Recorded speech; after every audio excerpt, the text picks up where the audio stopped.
when one spouse isn't financially informed and the other makes their living at it. Are you putting me on the spot, Judy? No, never.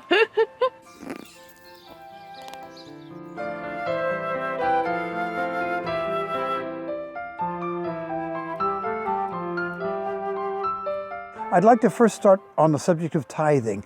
Now, first of all, if we tithe, that means that we revere the place where it comes from. In other words, God is the giver of all good gifts, including eternal salvation. Is it not worth at least 10%? No. Okay, you're never wrong in giving to God. But I believe that the Bible is quite specific on how tithing is supposed to happen. It isn't just putting money where you think it would be a good place to put it. It has to do with your storehouse, as in Malachi 3. It has to do with where you get your fellowship, where you find your growth in Christ from the stewards of the word, i.e. the pastor and the other leaders of the church.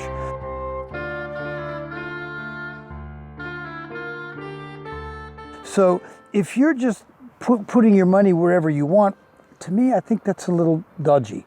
I think putting your money in your storehouse, in other words, your church. But also, tithing is very, very important, I think, because it shows gratitude and it shows reverence.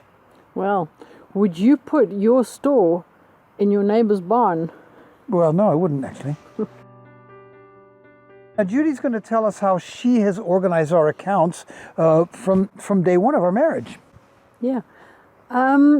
Well, to start with, we decided early on that we wanted to have joint accounts because it's far easier to manage.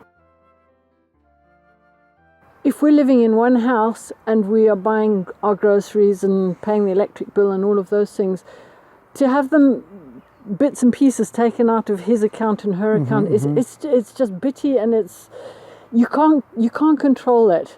And I am a person who likes to have my finger on the pulse, and I like to be able to see what is the whole picture at any particular time. The reason why I didn't want to have separate accounts is because I believe we are no longer independent, we are codependent. And that's what marriage is. I think we're codependent on each other. And if I have my own account and she has her own account, then it doesn't represent to me what joint accounts are. Now, let's take Benzer and Sandra's example. Now, they had separate accounts that they fed into another central account where they paid their bills, if I understood how they explained it well. That's fine. And everybody has to make those decisions.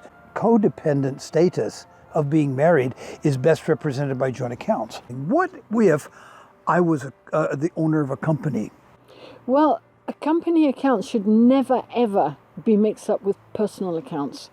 Okay. So if you owned a company, you should have a company account. Okay. And the finances for that company account should be kept in that account separate. So you would still go joint accounts and then a separate company account for the account. business Yeah, they expenses. should. Those two things should never ever be muddled up. You can get into all kinds of trouble. Have you seen problems in this area Well, from other couples? Quite often with sole traders. Oh, good. Okay. Small people who. You know, the little guy who owns the corner shop. Yeah, or does the gardening in the local community or something of that nature, who doesn't have a massive amount of money that's coming in, but buys some spark plugs, and his wife needs to buy some milk. Yeah, and there's enough money for the milk, but not the spark plugs. Yeah. But if you don't have the spark plugs, you can't buy the milk. So there needs to be a separation between business accounts and marriage Most accounts decidedly. and joint accounts. Yes. Okay. Well, thanks. I hope that's been helpful to you.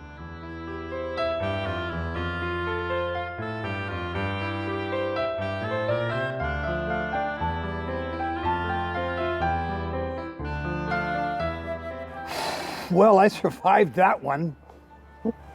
Like yourselves, there are things that Larry and I still have to keep working at. This concludes our chapter on marriage finances from chapter 9 of If You Love Me, Show Me. Next week, we'll make a start on chapter 10 of A Husband's Protection. Thanks for being with us. God bless and see you then. Bye.